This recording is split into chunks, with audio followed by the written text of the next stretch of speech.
Good morning students. आज हम शब्द के बारे में पढ़ेंगे कि शब्द क्या हैं, किस प्रकार से इनको प्रयोग में लिया जाता है और शब्द किससे कहते हैं। तो सबसे पहले बात आती है शब्द की परिभाषा की। तो शब्द की परिभाषा क्या होती है? दो या दो से अधिक वर्णों के समूह को शब्द कहते हैं। वो कितने वर्ण होंगे? दो या दो से अधिक। कितने वर्ण होंगे? दो या दो से अधिक। उन वर्णों का क्या होगा? समूह होगा, और उसी समूह क्या कहेंगे? शब्द कहेंगे। तो परिभाषा हो गई, दो या दो से अधिक वर्णों के समूह को शब्द कहते हैं। अब इसको उदाहरण के माध्यम से समझेंगे। जैसे आपके सामने दो शब्द हैं, कमल और सूरज। तो सबसे पहले हम कमल की बात करते हैं। कमल शब्द में कितने वर्ण हैं? एक तो हो गया क, दूसरा हो गया मैं और तीसरा हो गया ल। तो तीन वर्ण हो गए। तीन वर्णों का क्या बन गया? समूह बन गया, और इसी समूह क्या कहेंगे? शब्द कहेंगे। ऐसे ही सूरज शब्द है, इसमें कितने वर्ण हैं? एक तो सु, दूसरा र और तीसरा ज। तो तीन वर्ण हो गए। इन तीन वर्णों का क्या हो गया? समूह हो गया, और इसी समूह क्या कहेंगे? शब्द कहेंगे। तो दो या दो से अधिक वर्ण हो गए, यानी तीन तीन वर्ण हैं दोनों में। दो या दो से अधिक वर्ण हो गए। इन वर्णों का क्या हो गया? समूह हो गया। ये देखो समूह हो गया, और समूह को क्या कहते हैं? शब्द कहते हैं। तो इन्हीं को क्या कहेंगे? अपने शब्द कहेंगे। यानी वर्णों का जो समूह होता है उसी वो ही क्या कहलाता है? शब्द कहलाता है। तो दो या दो से अधिक वर्णों के समूह को शब्द कहते हैं। अब परिभाषा याद हो गई होंगी आपके कि दो या दो से अधिक वर्ण होंगे, और उन वर्णों का क्या होगा? समूह हो जाएगा, और वही समूह क्या कहलाएगा? शब्द कहलाएगा। तो दो या दो से अधिक वर्णों के समूह को शब्द कहते हैं। अब आगे आता है शब्द के भेद, कि शब्द के कितने भेद होते हैं? तो शब्द के चार भेद होते हैं। चार भेद कौन से होते हैं? सबसे पहला भेद आता है अर्थ के आधार पर। अर्थ के आधार पर शब्द के दो भेद होंगे, एक तो होगा सार्थक और दूसरा होगा निरर्थक। सार्थक शब्द कौन से होंगे? जिन शब्दों का अर्थ निकलता उन्हें सार्थक शब्द कहते हैं। और दूसरा होगा निरर्थक। निरर्थक शब्द कौन से हो गए?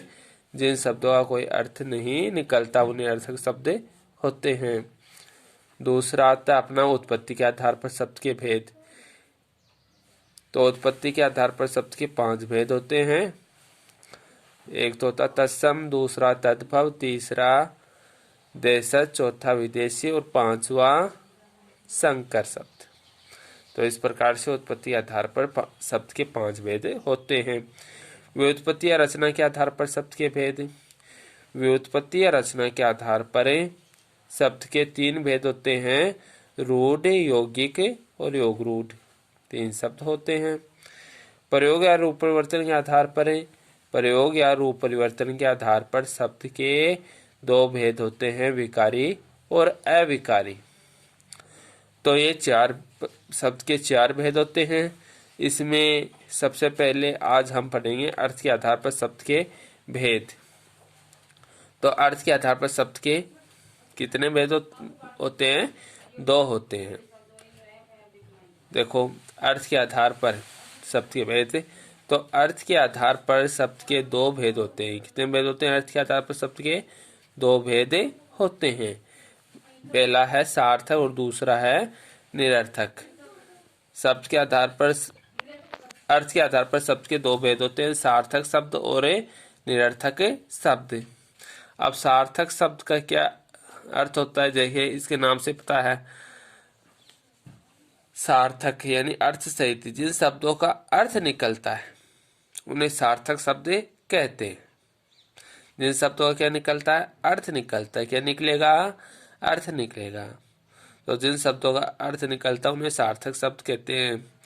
जैसे रोटी। रोटी शब्द का क्या अर्थ निकलता है? खाने से निकलता है, भोजन से निकलता है। खाना, खाना शब्द का अर्थ किससे है? भोजन से है। मैदान, मैदान क्या है? खेल का मैदान होता है जहाँ पर खेलने के लिए जाते हैं। तो मैदान, तो इन शब्दों का क्या निकल रहा है? अर्थ निकल रहा है। तो इन शब्दों का अर्थ निकलने के कारण कौन शब्द हो गए?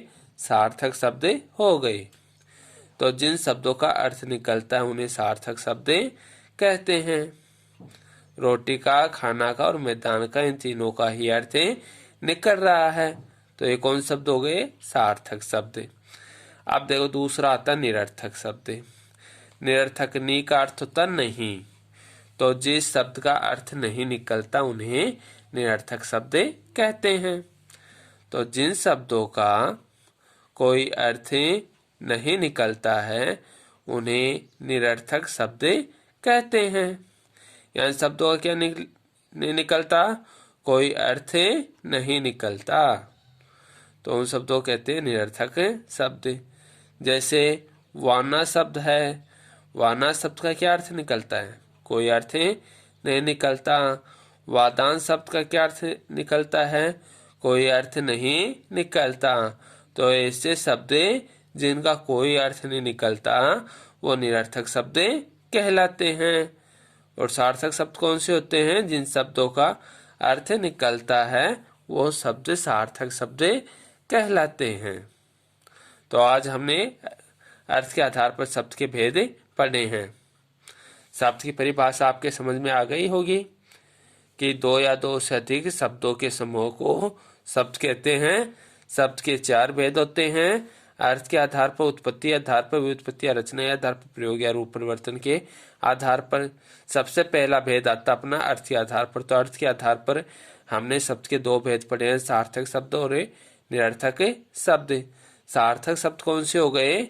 जिन शब्दों का अर्थ निकलता है उन्हें सार्थक शब्द कहते हैं। जैसे रोटी, खाना, मैदान, यानी जिन भी शब्दों का अर्थ निकले वो सार्थक शब्द होते हैं। दूसरे आते हैं निरर्थक शब्द। जिन शब्दों का कोई अर्थ नहीं निकलता उन्हें निरर्थक शब्द कहते हैं, जैसे वाना, वादान आदि। तो ये हो गए निरर्थक शब्द। तो इसे याद रखना है। सार्थक और निरर्थक शब्दों में अंतर क्या होता है? यही अर्थ की दृष्टि से अंतर होता है सार्थक शब्द और निरर्थक शब्द में, कि जिन शब्दों का अर्थ निकलता वो सार्थक शब्द होते हैं और जिन शब्दों का अर्थ नहीं निकलता उन्हें निरर्थक शब्द कहा जाता है। तो आपके आज का जो एक पढ़ाया वो समझ में आ गया होगा। धन्यवाद।